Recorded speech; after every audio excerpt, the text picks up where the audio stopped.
Saudara Ketua Umum PD Perjuangan Megawati Soekarno Putri menyapa khusus Wakil Presiden Maruf Amin yang hadir dalam HUT ke-51 PD Perjuangan.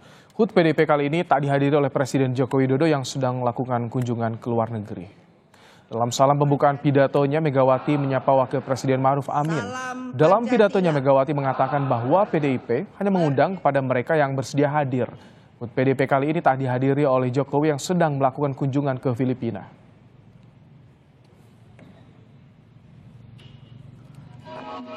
Ketua DPC PDI Perjuangan Solo, FX Hadi Rudiatmo menyebut ini pertama kalinya Presiden Joko Widodo tak hadir dalam acara peringatan Hari Ulang Tahun PDI Perjuangan. FX Rudi menyebut PDIP tetap memberikan undangan kepada Presiden Jokowi karena saat ini Jokowi masih tercatat sebagai kader PDIP.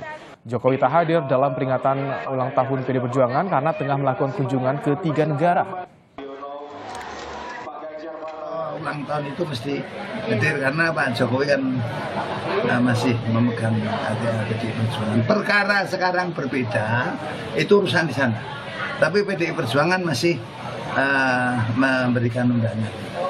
Menurut informasi yang kita dapat, ya selama Rakernas ulang tahun dia pasti hadir. Kali ini dia nggak hadir. Yang ke-9 kali ini nggak hadir. Baru kali ini Presiden Joko Widodo tak hadir di peringatan Hari Ulang Tahun PDIP, padahal Jokowi masih tercatat sebagai kader PDI Perjuangan. Sehari sebelum peringatan ulang tahun PDIP, Presiden Jokowi bertolak ke luar negeri untuk kunjungan kerja ke 3 negara. Lantas bagaimana dinamika hubungan Jokowi dan PDIP di Pilpres 2024? Kita akan bahas bersama dengan juru bicara tim pemenangan Ganjar Mahfud Ciko Hakim, ada juga Ketua Bara JP Uce Gustafati, dan pakar komunikasi politik Universitas Pendidikan Indonesia, Profesor Karim Suryadi. Selamat sore Bapak-Bapak. Sore. Baik. Sore semua. Bang Ciko katanya yang diundang yang bersedia hadir, yang mau hadir. Ini kalau Pak Jokowi itu diundang atau tidak sih sebetulnya? Jadi pada prinsipnya tentunya kami ingin sekali tentunya mengundang Presiden Jokowi yang merupakan salah satu kader terbaik kami. Tetapi sebelum memang karena ini suasana pilpres, suasana kampanye, jadi memang persiapan untuk menyelenggarakan peringatan ulang tahun PDI Perjuangan yang ke-51 itu memang tidak dipersiapkan begitu lama dan artinya selama ketika kami masih berembuk apa yang akan kami kerjakan dalam memperingati hari ulang tahun PDI Perjuangan, kami sudah mendengarkan statement dari Istana bahwa Presiden akan pergi ke luar negeri. Dengan berpegangan dengan itu, kami sangat menghargai dan menghormati tugas-tugas negara. Jadi artinya ya kami berpikir kita nggak akan mengundang. Jadi memang tidak diundang ya Bang Ciko ya? Setahu saya dan memang saya tadi juga sudah press conference di hari ulang tahun PDI Perjuangan di Lenteng Agung dan itulah yang saya sampaikan. Oke. Dengan alasan-alasan tersebut. Pak Uce, Pak Jokowi tadi undang, Anda sebagai relawan melihatnya bagaimana? Karena disinggung juga soal yang diundang yang mau hadir nih sama Bu Mega. Bagaimana Anda sebagai relawan melihatnya, Pak Uce? Ya, kalau selamat sore ya semua. Kalau menurut saya itu hal yang biasa aja ya. Tadi Bung Ciko juga katakan bahwa sebelumnya sudah mendapat informasi Pak Jokowi ada agenda ke luar negeri. Pada waktu Natal di Surabaya kemarin saya juga bertemu beliau. Terus saya bilang, Pak, minta waktu menghadap. Bapak memang sudah bilang nanti setelah tanggal 15 ya kira-kira karena ada rencana kunker ke luar negeri. Jadi memang seperti juga Bung Ciko tadi bilang persiapan acara ini karena suasananya pilpres, maka ada beberapa hal yang mungkin tidak dipersiapkan besar-besaran seperti tahun-tahun sebelumnya. Nah sebenarnya kalau ini saya sih Pak Jokowi dan PDIP ini sangat saling menghargai ya. Tapi aneh nggak sih Pak Uce kalau misalkan ini Jokowi tidak diundang? Tadi disebut juga disinggung sama Bu Mega yang diundang yang bersedia hadir. Ya Kak, jadi sebenarnya permasalahannya adalah jangan sampai masalah ini ditarik terlalu jauh ya. Ini hal yang biasa-biasa saja. Anak kebetulan karena ada kesibukan tidak sempat hadir ke orang tuanya punya ulang tahun. Ya hal-hal yang biasa aja kok sebenarnya. Cuma karena mungkin musim ini ya tahun politik, jadi sepertinya ada yang seksi di sini. Oke. Baik. Prof. Karim, bagaimana Anda melihat komunikasi ini dari keduanya? Kalau misalkan ini adalah bentuk titik kompromi atau bagaimana untuk bisa menyelamatkan masing-masing? Tadi undang, tak datang. Bagaimana, Prof. Karim? Ya, tentu saja Bang Ciko dan Bang Uce lebih tahu kondisi ini gitu ya. Sebagai orang dalam gitu ya. Tetapi saya sebagai penonton yang setia dan ingin menikmati permainan, tentu saja punya perspektif sendiri gitu ya. Ulang tahun PDIP itu kan sudah tiap tanggal 10 dan itu sudah berlangsung selama 51 tahun. Jadi bukan sesuatu yang mendadak gitu ya, meskipun diselenggarakan dalam situasi yang ya riweuh karena menjelang pemilu.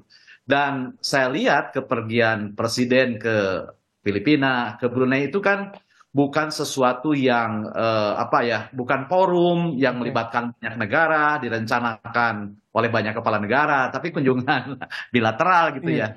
Jadi saya agak ragu bahwa itu benar-benar terjadi karena ada kunjungan kenegaraan gitu ya.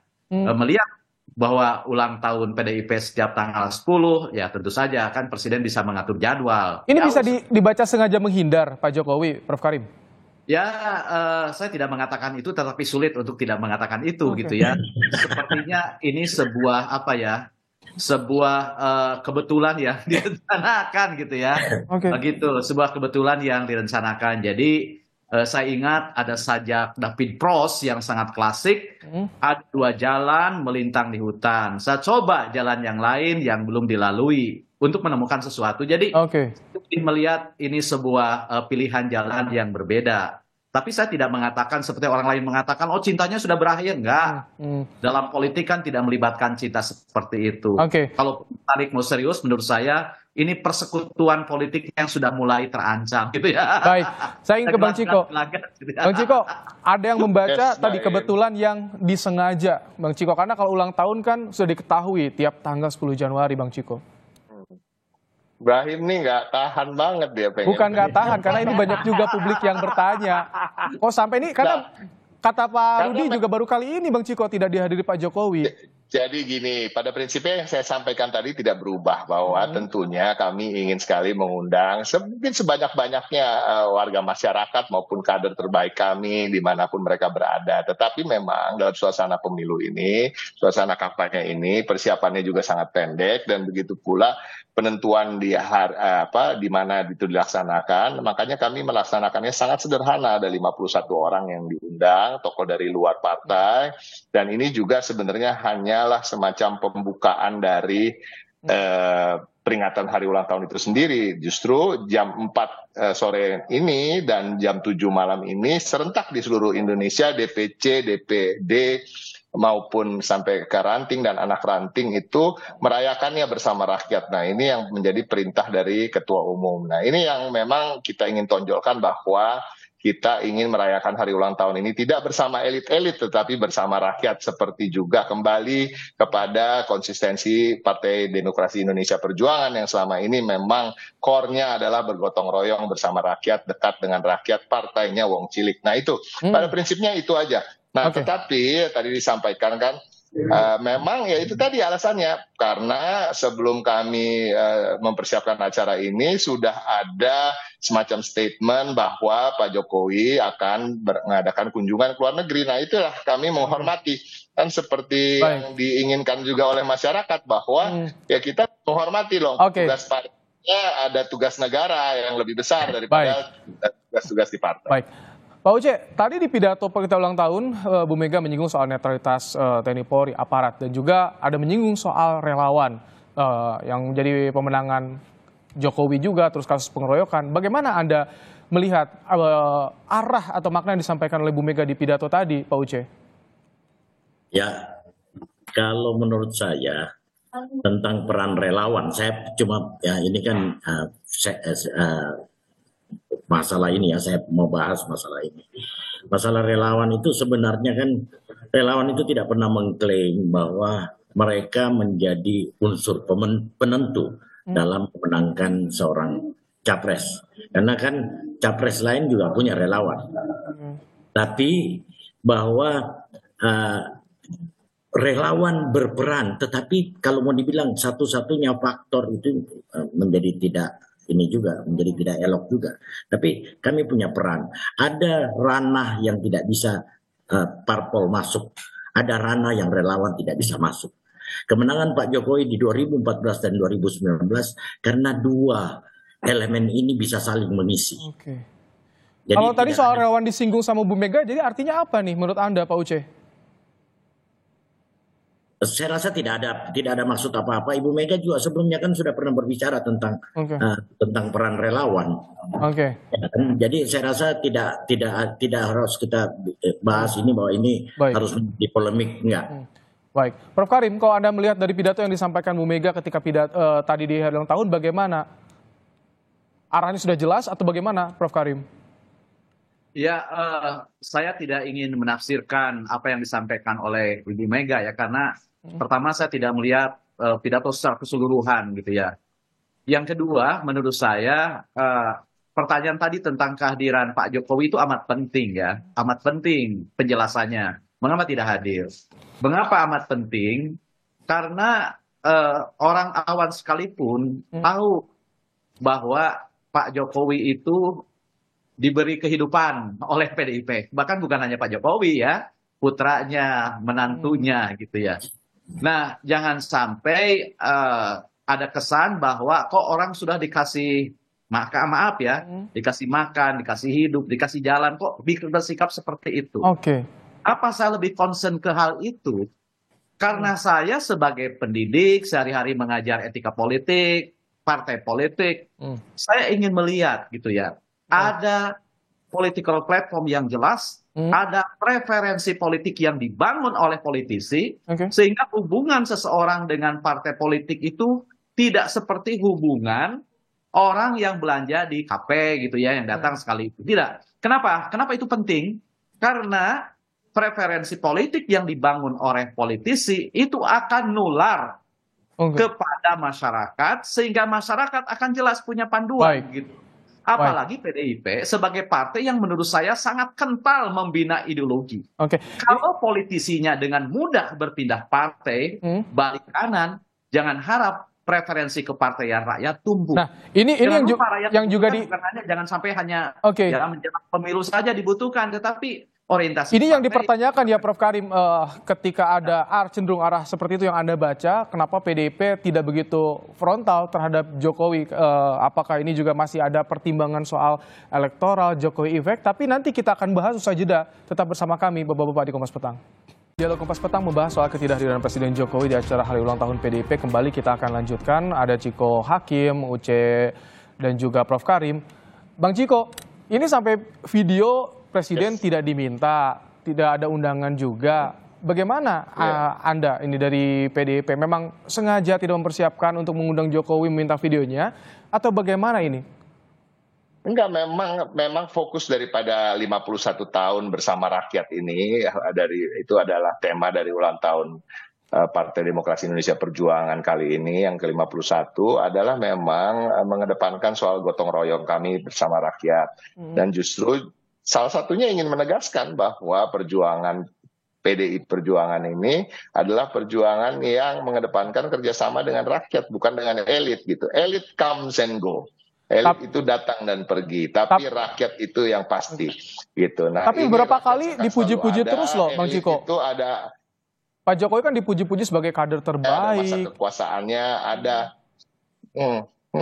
Loh memang, tapi kan salah satu kader terbaik itu punya kader-kader lain, kader-kader terbaik lain seperti Pak Ganjar Pranowo, ya kan, Mbak Puan, ya Mas Nanan, ada juga teman-teman seperti Mas Aryo Bimo, semuanya kader-kader terbaik Partai Demokrasi Indonesia Perjuangan. Tapi tadi saya ingin tergelitik disampaikan, kita tidak pernah ambil pusing soal loyalitas daripada kader kita, walaupun itu yang ditekankan dan diajarkan di sekolah-sekolah partai kami gitu. Dalam kurikulum sekolah partai kami nomor 1 ada soal loyalitas.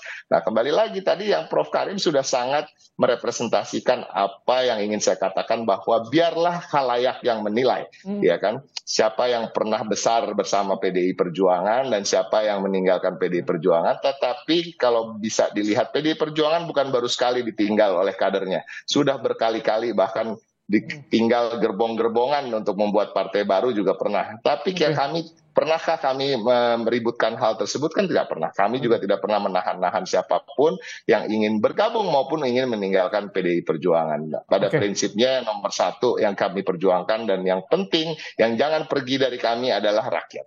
Itu yang terus kami akan perjuangkan. Oce, yang biasanya Jokowi hadir di ulang tahun, dipuji-puji soal kader terbaik dari PDIP. Nah, Anda sebagai relawan pendukung Jokowi ini bagaimana melihat sekarang tidak ada? Video statement pun tidak diminta, Pak Uce.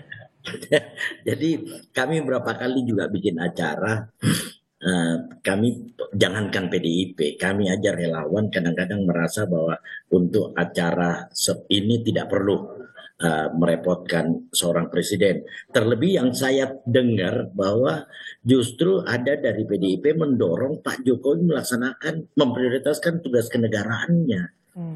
Jadi saya rasa apa yang dilakukan oleh Partai Demokrasi Indonesia Perjuangan di usianya yang ke-5 tahun ini menjadi pelajaran yang bagus untuk anak-anak bangsa ya, bahwa partai ini memprioritaskan kadernya itu untuk melaksanakan tugas-tugas kenegaraan, tugas-tugas pokoknya dia. Jadi saya rasa itu tidak harus menjadi suatu polemik karena kami juga pernah mengalami hal seperti itu. Prof Karim, kalau dengan kondisi seperti ini, ada kemungkinan nggak PDIP dengan Jokowi ini betul-betul pisah di saat Pilpres ini, atau sebelum pemerintahnya berakhir, atau mereka sama menahan karena ada juga efek elektoral yang dipertaruhkan, Prof Karim? Oh, Bang Siko sama Bang Uce aja akur-akur, saya harus jawab galak gimana? Gini Mas, gini ya, memang dalam politik kan ada pepatah ya, jika tidak mendapatkan semuanya maka jangan lepaskan yang didapat gitu ya.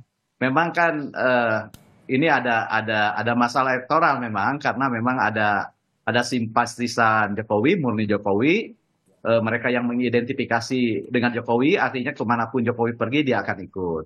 Ada juga orang-orang yang mengidentifikasi Jokowi dan PDIP gitu ya, di mana PDIP dianggap sebagai substratnya Jokowi. Jadi begini, jadi ada orang yang melihat Jokowi dan PDIP itu seperti gelas dan air.